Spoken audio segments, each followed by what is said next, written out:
ಪ್ರಿಯ ವೀಕ್ಷಕರಿಗೆಲ್ಲ ನನ್ನ ಆತ್ಮೀಯ ನಮಸ್ಕಾರಗಳು. ಪಾಸಿಟಿವ್ ಲೈಫ್ ನಾಲೆಜ್ 333 ಚಾನೆಲ್ಗೆ ನಿಮ್ಮೆಲ್ಲರಿಗೂ ಹಾರ್ದಿಕ ಸ್ವಾಗತ. ನಮ್ಮ ಜೀವನಕ್ಕೆ ಬೇಕಾದಂತಹ ಪ್ರಮುಖ ಮೂಲಭೂತ ಪಾಠಗಳು, ಅಮೂಲ್ಯ ಅನುಭವಗಳು ಮತ್ತು ಜೀವನ ಜ್ಞಾನವನ್ನು ನಾವು ಈ ಚಾನೆಲ್ನಲ್ಲಿ ಹಂಚಿಕೊಳ್ಳುತ್ತೇವೆ.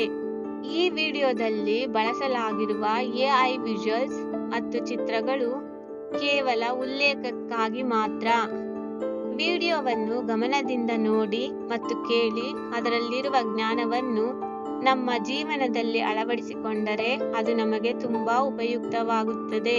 ಹಾಗೆ ನಮ್ಮ ಬದುಕು ಇನ್ನಷ್ಟು ಸುಂದರ ಮತ್ತು ಅರ್ಥಪೂರ್ಣವಾಗುತ್ತದೆ. ಹಾಗಾದರೆ ಬನ್ನಿ ಕಲಿಯೋಣ, ಅಳವಡಿಸಿಕೊಳ್ಳೋಣ. ಈ ವಿಡಿಯೋವನ್ನು ಸಂಪೂರ್ಣವಾಗಿ ಕೊನೆಯವರೆಗೂ ವೀಕ್ಷಿಸಿ.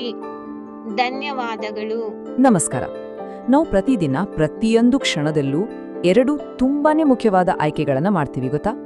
ಒಂದನೇದು ನಮ್ಮ ಒಳಗೆ ನಡೆಯುವ ಘಟನೆಗಳ ಬಗ್ಗೆ, ಅಂದ್ರೆ ನಾವು ಅದನ್ನು ಹೇಗೆ ಸ್ವೀಕರಿಸ್ತೀವಿ ಅಂತ. ಇನ್ನೊಂದು ನಾವು ಹೊರಗಿನ ಜಗತ್ತಿಗೆ ಏನನ್ನು ತೋರಿಸ್ತೀವಿ ಅನ್ನೋದ್ರ ಬಗ್ಗೆ. ಈ ಎರಡೂ ಆಯ್ಕೆಗಳು ನಮ್ಮ ಇಡೀ ಜೀವನದ ದೃಷ್ಟಿಕೋನವನ್ನೇ ಹೇಗೆ ಬದಲಾಯಿಸಬಹುದು ಅಂತ ಇವತ್ತು ನೋಡೋಣ. ಸರಿ, ಬನ್ನಿ ಈ ಪ್ರಶ್ನೆಯಿಂದನೇ ಶುರು ಮಾಡೋಣ. ಯಾಕಂದ್ರೆ ನಮ್ಮ ಮೊದಲನೇ ಆಂತರಿಕ ಆಯ್ಕೆಯ ತಿರುಳೇ ಇಲ್ಲಿದೆ. ನೋಡಿ, ಒಂದು ಘಟನೆಗೆ ಸಹಜವಾಗಿ ಪ್ರತಿಕ್ರಿಯಿಸೋದು ಬೇರೆ, ಆದ್ರೆ ಅದೇ ಘಟನೆಯ ಸುತ್ತ ಒಂದು ದೊಡ್ಡ ನಾಟಕವನ್ನೇ ಸೃಷ್ಟಿಸೋದು ಬೇರೆ. ಆ ವ್ಯತ್ಯಾಸವನ್ನ ಮೊದಲು ಅರ್ಥ ಮಾಡ್ಕೊಳ್ಳೋಣ. ನೋಡಿ, ಒಂದು ನಿಜವಾದ ಭಾವನೆಗೂ ಅದರ ಮೇಲೆ ನಾವು ಕಟ್ಟೋ ಇಮೋಷನಲ್ ಡ್ರಾಮಾಗೂ ಅಜಗಜಾಂತರ ವ್ಯತ್ಯಾಸ ಇದೆ. ಇದನ್ನ ಅರ್ಥ ಮಾಡ್ಕೊಳ್ಳೋಕೆ ಒಂದು ಅದ್ಭುತವಾದ ಕಥೆ ಇದೆ. ನೆನ್ಪಿಡಿ, ದುಃಖ, ಕೋಪದಂತಹ ಭಾವನೆಗಳು ಬರೋದು ಸಹಜ. ಆದ್ರೆ ನಾವು ಅದಕ್ಕೆ ಸೇರ್ಸೋ ನಾಟಕ ಇದೆಯಲ್ಲ, ಅದೇ ನಮ್ಮ ನೋವನ್ನ ದುಪ್ಪಟ್ಟು ಮಾಡೋದು. ಅಂದು ಕ್ಷಣ ಈ ಸನ್ನಿವೇಶವನ್ನ ಕಲ್ಪನೆ ಮಾಡ್ಕೊಳ್ಳಿ. ಆ ಕಾರು ಕೇವಲ ಒಂದು ವಸ್ತು ಅಲ್ಲ, ಅದು ಅವರ ಪ್ರೀತಿಯ ಸಂಕೇತ, ಅವರ ಮೊದಲ ಆನಿವರ್ಸರಿಯ ಸಂಭ್ರಮ. ಅಂತಹ ಒಂದು ಅಮೂಲ್ಯವಾದ ವಸ್ತು ಕಳೆದು ಹೋದಾಗ ಸಹಜವಾಗಿಯೇ ಆಘಾತ ಆಗುತ್ತೆ, ದುಃಖ ಆಗುತ್ತೆ. ಅದು ಭಾವನೆ.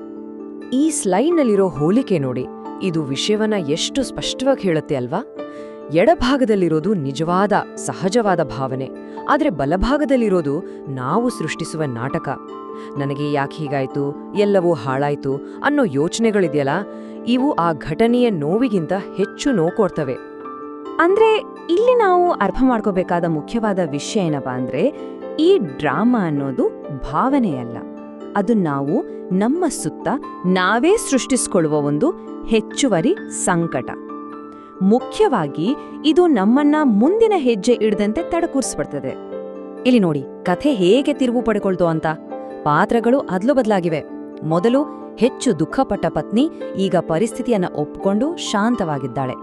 ಇದರ ಅರ್ಥ ಏನು ಅಂದ್ರೆ, ನಾಟಕ ಮಾಡೋದು ಬಿಟ್ಟು ಸತ್ಯವನ್ನ ಒಪ್ಕೊಳ್ಳೋ ಆಯ್ಕೆ ನಮ್ಮೆಲ್ಲರತ್ರನೂ ಇರುತ್ತೆ, ಯಾವಾಗ ಬೇಕಾದ್ರೂ. ಈ ಪ್ರಶ್ನೆ ಎಷ್ಟು ಶಕ್ತಿಯುತವಾಗಿದೆ ಅಲ್ವಾ? ಆಗಿ ಹೋಗಿರೋ ಘಟನೆ ಬಗ್ಗೆ ಅಳತಾ ಕೂರೋದ್ರಿಂದ ಅಥವಾ ನಾಟಕ ಮಾಡೋದ್ರಿಂದ ಸತ್ಯ ಬದಲಾಗಲ್ಲ.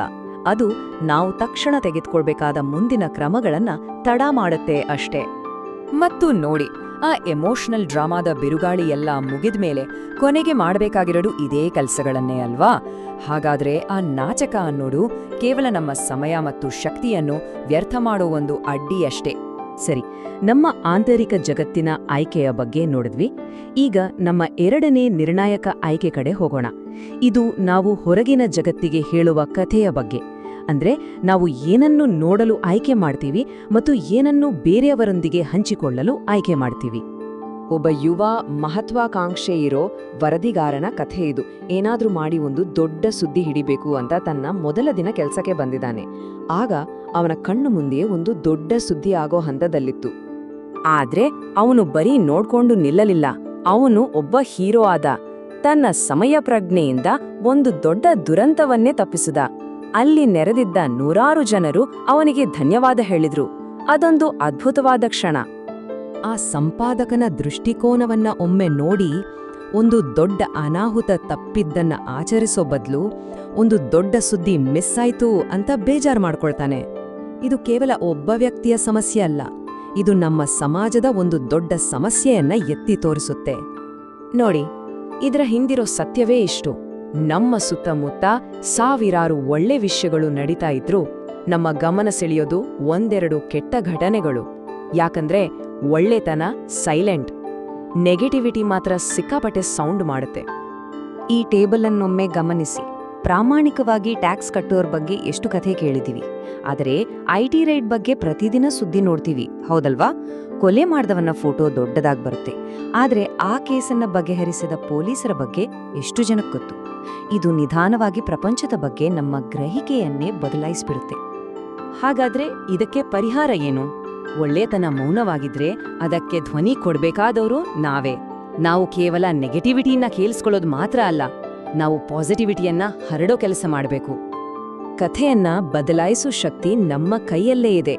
ನಮ್ಮ ಸುತ್ತ ನಡೆಯೋ ಒಳ್ಳೆಯದನ್ನು ಮೊದಲು ನಾವು ಗಮನಿಸಬೇಕು, ಆಮೇಲೆ ಅದರ ಬಗ್ಗೆ ಮಾತಾಡಬೇಕು ಮತ್ತು ಅದನ್ನ ಎಲ್ಲರ ಜೊತೆ ಹಂಚ್ಕೊಳ್ಬೇಕು.